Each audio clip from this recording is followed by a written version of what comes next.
my dear Bagginses and Boffins. Warrior Galadriel. Yeah. All right. What's up with Warrior Galadriel? Is this in the books? So, over the years, Tolkien adapters have had to get creative in order to include this female character in the action. So we've got they're mentioning some other stuff like Arwen in here about how that was all added by Peter Jackson. True, but Galadriel wasn't added by Peter Jackson, so I don't know why they even mentioned that. Right. So the whole thing is we know Galadriel is super strong. Like, everyone knows this. I mean, we know it from watching, here's what Peter Jackson does so well. From watching the original trilogy, Galadriel does nothing, right? She greets them. She uses this like psychic mind power to talk to each one individually at the same time. So already you're like, that's power. Yeah. And then you see that moment where Frodo offers her the ring like a goof, and it gets a little crazy. And she gets super scary. And you realize that she's got true power, and that's also when you realize she is a magic user. So we know Galadriel is strong. We don't need some explanation for it, right? Like, this is my worry, is that we're gonna see a crummy Galadriel like build up into a powerful Galadriel, or we're gonna see an overpowered Galadriel with nothing to do because everyone's easy, like we saw in Star Wars. So those are my two fears, because I think there is power in the mystery of Galadriel to movie watchers, right? We don't know her full capabilities when you're watching the original trilogy. You know she's really strong, and she almost takes the ring, and she goes psycho, and then you're like, oh, it's probably good she doesn't actually join the Fellowship, because if she did take the ring at some point, that would be bad.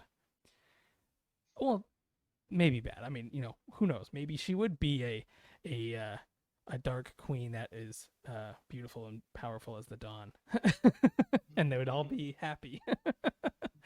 But my worry is we know that. So she can have an army of simps. I mean, Frodo was simping, and that's hard. Frodo was like, without even hesitate, like, Boromir asks for the ring to defend his people, and Frodo recoils. And why? He is no thief, but Galadriel, he offers it to her freely. Frodo, what are you doing? But so I actually think there is really powerful mystery in what these characters can do. How powerful is Gandalf? How powerful is Galadriel? When they're in a battle, that's when we start to see it. And we kind of see that Gandalf's power is it's still mystery when he fights, because he doesn't actually just fight with spells, right? He does fight with a sword and his staff in like a dual weapon type of mode, but then sometimes he uses his staff to shoot white light or some sort of power blast. Yet it's still a mystery, and so there's always that hanging over him, and I think that's what makes him such a compelling character. But we're now going to see Galadriel full on armored up with sword charging into a battle, and I really don't know what to expect here. I think this was potentially a mistake to make her the center of the story, and if you are going to make her the center of the story, to change her character so much that if you didn't tell us her name, she would be unrecognizable. So yeah, I don't know. What are your thoughts on this? Sorry, what thoughts about what? Just in terms of Galadriel's character change. I mean, we'll get to Elrond, but Galadriel being no longer a mystery, being a sword wielding, essentially a soldier, and that will affect your view of the character, knowing what we know about her in the original trilogy. Well, I think you said it pretty well about the mysteries. Um, part of her, and yeah, when we find out this other stuff, maybe it's risky. Yeah, and here's the thing: is it's a backstory, so it can work. They can make that character transition, but it's going to be really hard. And in this day and age of how they're handling female leads, my worry is we get a Ray Skywalker is her last name. I don't even know. Ray something.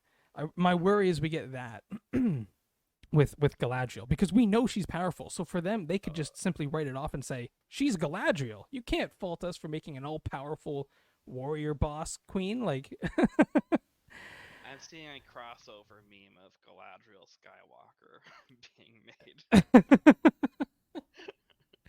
that's my worry, and I think that is I think when you get to the root of it, that is the worry that Nerdrotic had. That's the worry the Quartering, like a lot of these people who are very skeptical. I'm trying to be diplomatic. You're very skeptical about how the Rings of Power is going to be presented to us.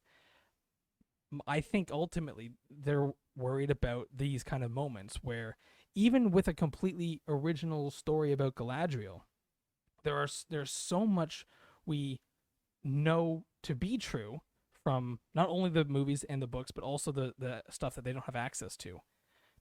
But also, in changing the character, you lose that initial welcoming you're back to where it all started, or you're home again kind of feeling when you first see a prequel. It's something I think that the Star Wars prequels, I know they're not everyone's favorite films, but I think they do it well with some of the characters that we do know.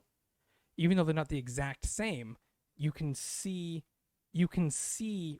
the character there behind this new actor or this new costume. Particularly with Obi-Wan and Yoda, you can see how that character, even before you see the entire trilogy of the prequels, you can see how that character could become the character from the original. And this is something that immediately in that teaser, it's not clear. I cannot see how that Galadriel becomes the Galadriel from the Fellowship of the Ring. And so they do have that extra step now to make us re-understand or relearn who this character is, because there is almost zero resemblance from the point of view of myself and those people that are really upset about the direction it's going in. But I will say, I think the actors have the potential to really draw on those previous. I know some actors don't like to do this, but I think these actors are able to embrace some of those moments from the trilogy and actually put in a performance that can blend the two. The question will be is if the writing is there and if the plot really gets us feeling like these characters are making that transition from these young, they keep using the word hot-headed, these young hot-headed elves, to eventually get them to the more the more wise, reserved, calculating people who, despite a fellowship going to destroy the One Ring, these two characters don't join.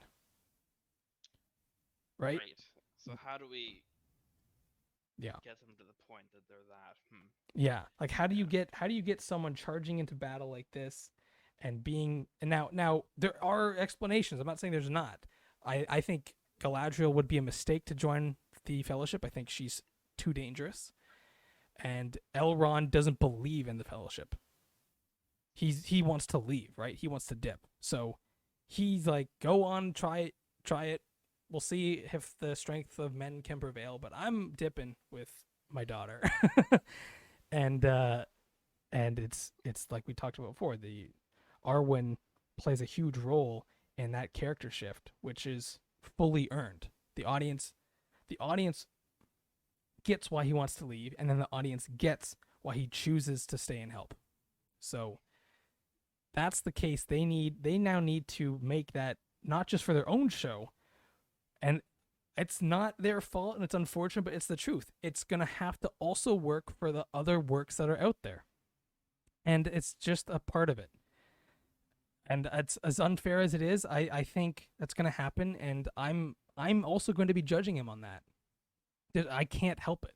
I love the original so much that there's no way for my mind to not be making comparisons all the time with this. So, and speaking of comparisons, we get this nice shot of a wizard hand. We assume it to be a wizard just because of this kind of rough woven cloak looking fabric and a hand reaching a hobbit hand. And so, will there be wizards? And this is the big question, right? So, in the footage that premiered in the Rings of Power Super Bowl teaser, audiences caught a glimpse of a tall, mysterious man who fell from the sky. Our immediate instinct is to wonder if he's one of the wizards. Even the most casual fans might have heard of Tolkien text that they didn't come to Middle-earth until the Third Age. And so perhaps the show is taking some liberties with the timeline. Is that allowed? I don't know. What are the legal requirements? Who knows, right? Like, it sounds like it wouldn't be allowed, though. It sounds like it wouldn't be. However, Yeah. I think it would. I think as long as they use the blue wizards, which are not talked about very often, I think they can get around by saying that those blue wizards were maybe sent early, or some like. Now, I actually don't think it's a wizard. I already told you my theory. But if it is a blue wizard, I think that would be allowed. I do not think they can use Radagast, Gandalf, or Saruman. I think those three are off limits. Well, maybe Radagast, actually. Now I'm trying to think. Is Radagast mentioned in... Is his travels mentioned in detail in the similar... I don't know. I have to look it up again. I maybe he could be in it, but I think Gandalf for sure. We know way too much about Gandalf. There's no way it can be Gandalf. As much as we initially were hoping that Gandalf would make an appearance, that was back before we found out the exact timeline of the show. But yeah, so it's like I really don't know what these laws or what the rules are regarding the laws, because how much can they change? Then you have to come into how do the blue wizards get so jaded that they just have nothing to do with the rest of the story, right? Right? Where are these other wizards? What are they doing when their leader is becoming corrupted? They're just like, nope, not our problem. They apparently they went really far east, and then they're literally just doing something completely different. Oh, so they're not even in touch with Saruman. They're not even literally. It's just Gandalf and Saruman, because Radagast is completely pieced off into the woods, and Saruman doesn't even like him. So it's literally Gandalf talking to Radagast, and then coming back and talking to Saruman about hobbits. Yeah. Oh, and sometimes dwarves. Yeah. So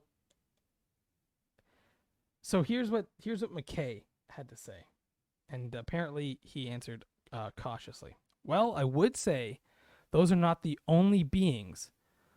Those names in that class. So maybe, but maybe not. And the mystery and the journey of it all is fun.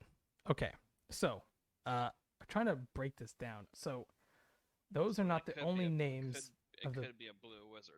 Could be a blue wizard. Or in that class. So the class of wizards being those three, and then the two blue wizards. Now, they might be.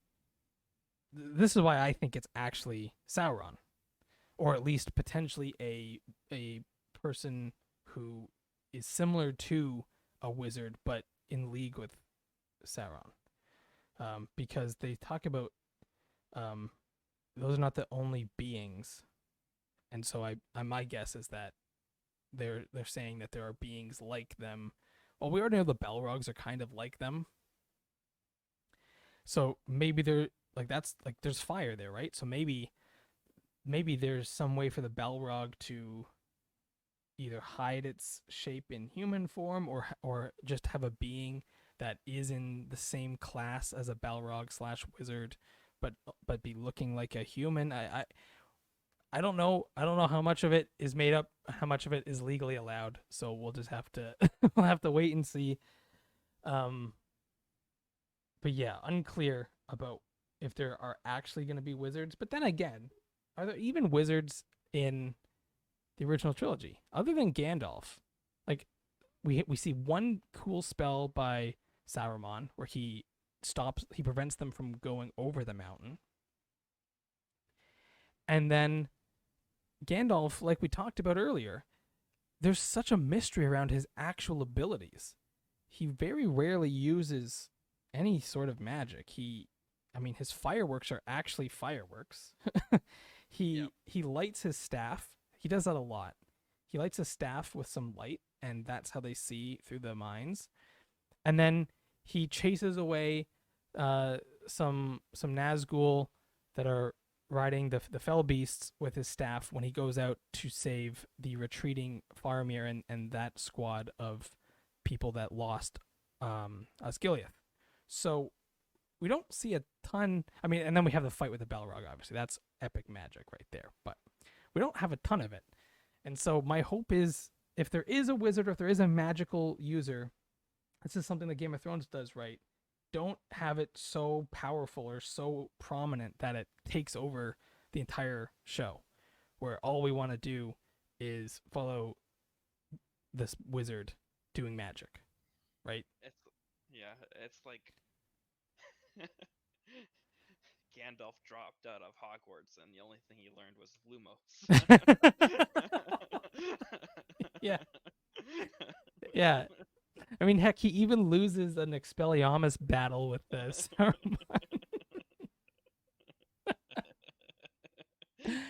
He didn't even learn that spell.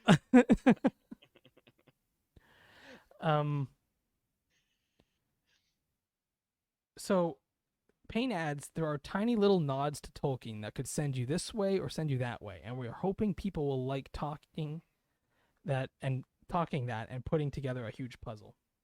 So again, I don't really know what that means. It sounds like it's going to be a mystery. I'm fine with mystery. I like it as long as it is actually solvable, one, and it actually makes sense in the end, right? Like, if it ends up actually being Gandalf or something, but the entire time it's like, I'm not Gandalf, and it's like, what a twist, it is. Like, that's dumb. That's not a puzzle. So, yeah, we'll have to see. But yeah, then we get to this last little photo of Elrond, and this is the one I keep talking about, where he's kind of kneeling down. There's like a sword or something in his hand. Could even be the hilt of a hammer resting against a rock. It looks like he's clearly in a dwarven area. So this is something that's mentioned in the Hobbit movies, and I think this is gonna play a big part of the show. Actually, is gonna be the drama surrounding the politics of dwarves and elves and stuff. I regret to announce this is the end. I bid you all a very fond farewell.